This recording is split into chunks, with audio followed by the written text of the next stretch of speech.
अस्सलाम वालेकुम स्टूडेंट्स। आज हम टॉपिक डिस्कस कर रहे हैं रिवर्सिबल एंड इरिवर्सिबल प्रोसेस। आज का पूरा लेक्चर शॉर्ट क्वेश्चन टाइप है और हर चीज़ मैंने खुद से लिखवा दी है। आप इसी को फॉलो करके अपना टॉपिक कंप्लीट कर लेना। रिवर्सिबल प्रोसेस क्या होता है? रिवर्सिबल प्रोसेस ऐसा प्रोसेस है which can be retrace in exact reverse order, यानी ऐसा प्रोसेस जिसमें आप वापस सिस्टम को उसके पहले वाली हालत में लेके आ सकते हो, वो प्रोसेस रिवर्सिबल प्रोसेस होता है। ठीक है। Reversible process one which can be retrace. Retrace का मतलब कि जिन कदम पे चल के आप गए उन्हीं कदम पे आप वापस आ जाओ, तो रीट्रेस यानी उसी तरह वापस अगर प्रोसेस रिवर्स हो सकता है तो वो रिवर्सिबल प्रोसेस होगा। ठीक है। और आपको पता होना चाहिए रिवर्स प्रोसेस में दी वर्किंग प्रोसेस, ठीक है, pass through same stages in direct process. ठीक है, कि आपको पता होना चाहिए रिवर्स प्रोसेस, रिवर्सिबल प्रोसेस के दो पार्ट्स होते हैं, एक होता है रिवर्स प्रोसेस, एक होता है डायरेक्ट प्रोसेस। डायरेक्ट प्रोसेस कौन सा? जो पहले होता है, रिवर्स जो बाद में होता है। मतलब इस तरह इवेपोरेशन एंड लिक्विफिकेशन एक रिवर्सिबल प्रोसेस की एग्जांपल है। तो उसमें पहले इवेपोरेशन होती है तो वो डायरेक्ट प्रोसेस है, फिर लिक्विफिकेशन होती है, ये रिवर्स प्रोसेस है। जो पहले होगा वो डायरेक्ट है, जो बाद में होगा वो रिवर्स। इस तरह अगर आप गैस को पहले कंप्रेस कर फिर एक्सपैंड करें तो कंप्रेशन एक डायरेक्ट प्रोसेस है और एक्सपेंशन क्या है उसका रिवर्स प्रोसेस। दोनों को मिला के रिवर्सिबल प्रोसेस बनता है। तो मैंने आपको ये बताया in the reverse process the working process substance, यहाँ पे आप लिखना pass through same stages in direct process. ठीक है, जिस स्टेज से गुजर के जाता है ना डायरेक्ट प्रोसेस है सिस्टम, उसी स्टेज में वापस आता है। लेकिन उल्ट साहब होगा, अगर डायरेक्ट प्रोसेस के दौरान हीट एब्जॉर्ब हो रही है ना तो रिवर्स प्रोसेस के दौरान हीट क्या होगी? रिजेक्ट, हीट इमर्ट होगी। मतलब आप गैस को पहले कंप्रेस कर रहे हो, कंप्रेशन के दौरान आप गैस से हीट निकल रही है, तो एक्सपेंशन के दौरान आप क्या करोगे? हीट को प्रोवाइड करोगे। या आप कह सकते हो कंप्रेशन के दौरान वर्क आपने किया था, एक्सपेंशन के दौरान वर्क सिस्टम ने करना है। तो आपको पता होना चाहिए डायरेक्ट और रिवर्स प्रोसेस के दौरान सिस्टम उन्हीं स्टेज से गुजरा होता है, लेकिन एनर्जीज उल्ट हो जाती हैं। कि फॉर एग्जाम्पल कंप्रेशन के दौरान मैकेनिकल एनर्जी हीट में कन्वर्ट हो रही थी, एक्सपेंशन के दौरान क्या होगा? हीट एनर्जी मैकेनिकल एनर्जी में कन्वर्ट होगी। ठीक है, तो ये इसका मतलब है। बाकी शॉर्ट में है तो अपने पास डिफाइन करके एग्जांपल लिखना है। ये वैसे लॉन्ग के तौर पे मैंने पूरा टॉपिक लिखवाया है कि शायद लॉन्ग आ जाए, तो फिर आपने सारा ही लिख देना रिवर्सिबल रिवर्सिबल में। एग्जांपल इसकी क्या है? Liquification and evaporation take place slowly, के गैस को पहले आप लिक्विफाई करो फिर उसे इवेपोरेट करो। अगर पहले लिक्विफिकेशन हो रही है तो फिर लिक्विफिकेशन डायरेक्ट है और इवेपोरेशन क्या होगी? रिवर्स। लेकिन अगर पहले इवेपोरेशन हो रही है फिर लिक्विफिकेशन हम कर रहे हैं तो वो फिर इवेपोरेशन डायरेक्ट प्रोसेस होगा और लिक्विफिकेशन रिवर्स, और दोनों को मिलाकर रिवर्सिबल प्रोसेस बनता है।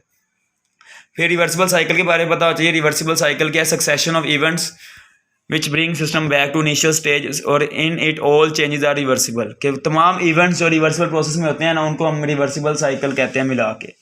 जिस तरह इवेपोरेशन लिक्विफिकेशन में जो दो प्रोसेस हो रहे हैं इन दोनों को मिला के हम रिवर्सिबल साइकिल कह सकते हैं।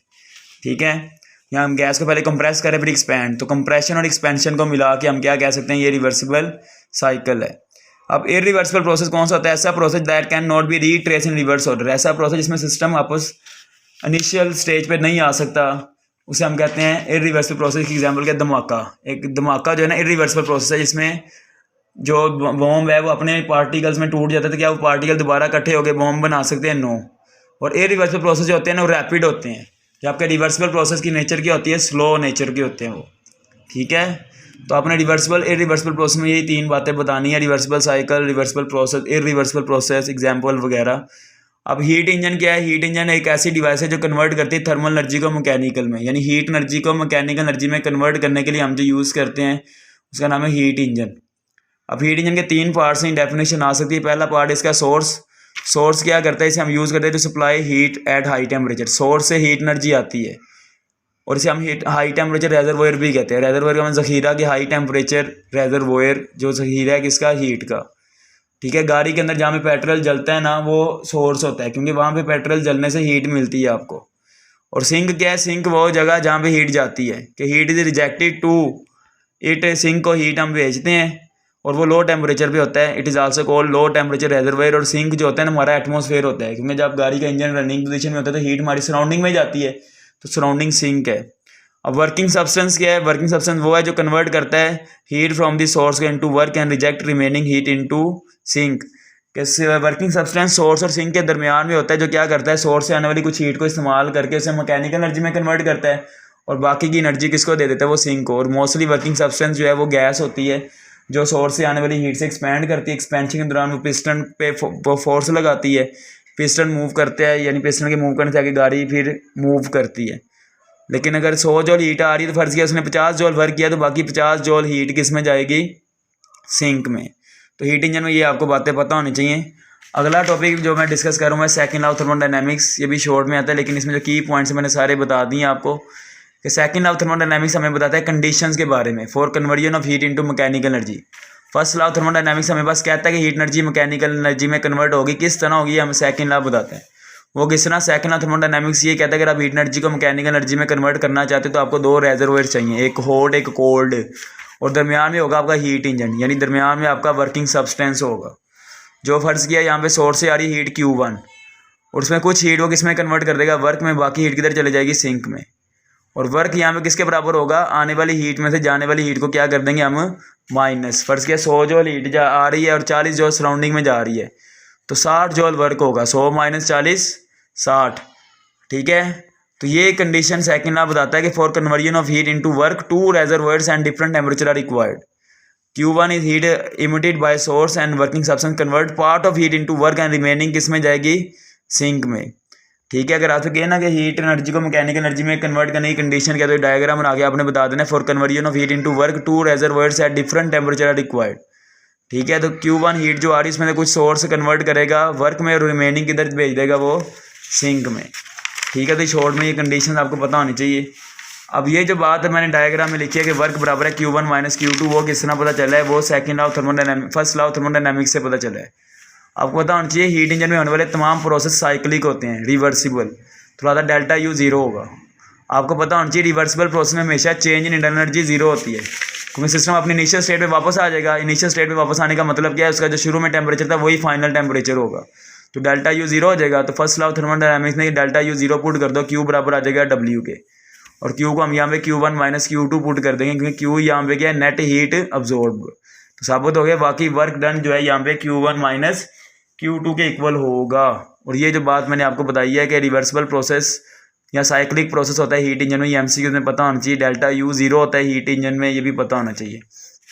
बाकी एफिशिएंसी वो यहाँ में बता रहा है कि पेट्रोल इंजन की एफिशिएंसी 25% है, डीजल इंजन की 35 से लेके 40% है। इसका क्या मतलब है कि पेट्रोल इंजन अगर 100 जॉल हीट आ रही है ना सोर्स में से, तो 75 जॉल हीट वो सराउंडिंग को देता है, 25 जॉल सिर्फ वर्क में कन्वर्ट करता है।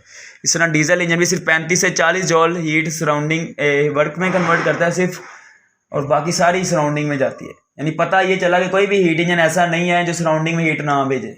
और इसी की बुनियाद पे सेकंड लॉ ऑफ थर्मोडायनामिक्स की स्टेटमेंट बनती है कि it is impossible to devise a process which may convert heat extracted heat from single reservoir entirely यानी completely into work without leaving any change in working system। तो ये statement main बात है जो सेकंड लॉ ऑफ थर्मोडायनामिक्स में आपको पता होनी चाहिए। बाकी अंडरस्टैंडिंग आपकी होनी चाहिए कि सेकंड लॉ ऑफ थर्मोडायनामिक्स क्या कहता है कि कोई भी ऐसा हीट इंजन नहीं है जो हीट से सोर्स से हीट ले और सारी वर्क में कन्वर्ट कर दे, ठीक है।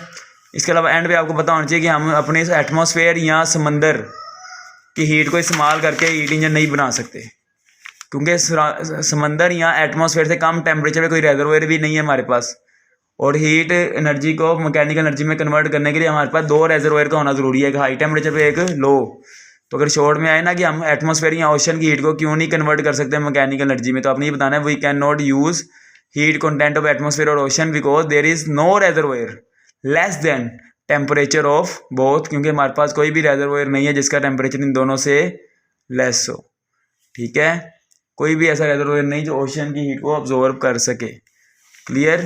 अब शॉर्ट क्वेश्चन नंबर 8 में यहाँ मैं डिस्कस कर रहा हूँ कि इसमें उसने पूछा क्या ऐसा हो सकता है कि आप एक हीट इंजन बनाओ जो सोर्स से हीट ले सारी वर्क में कन्वर्ट कर दे। तो आपको no it is not possible according to second law of thermodynamics it is impossible to convert heat extracted from single reservoir entirely into work without leaving heat in surroundings. ये short question number 8 का answer आपको पता होना चाहिए।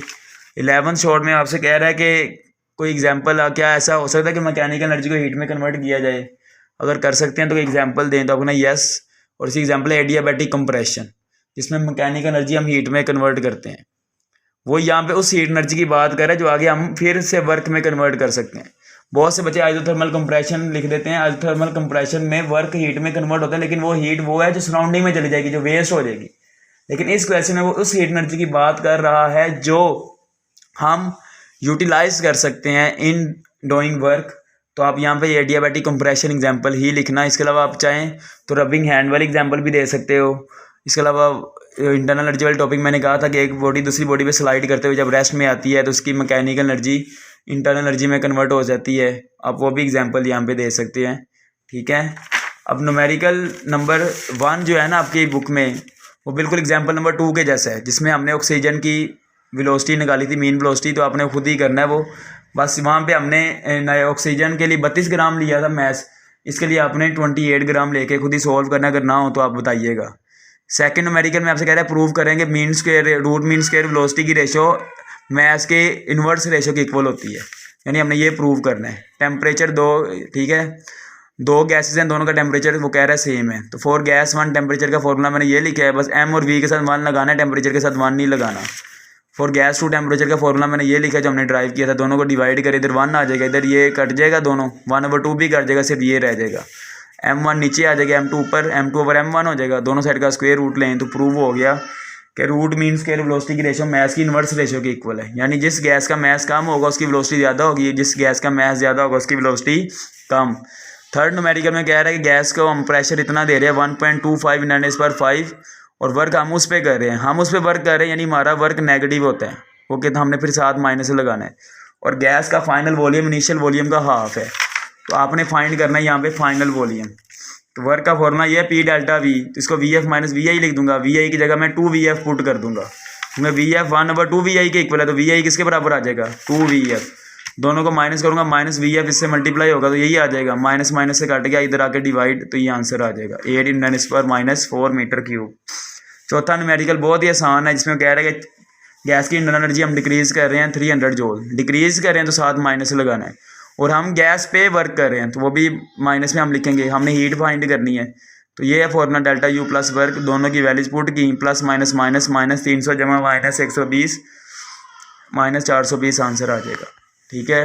तो आज का lecture यहाँ पे कंप्लीट होता है, इसे पढ़िएगा, अपना बहुत सा ख्याल रखें, अल्लाह हाफिज़।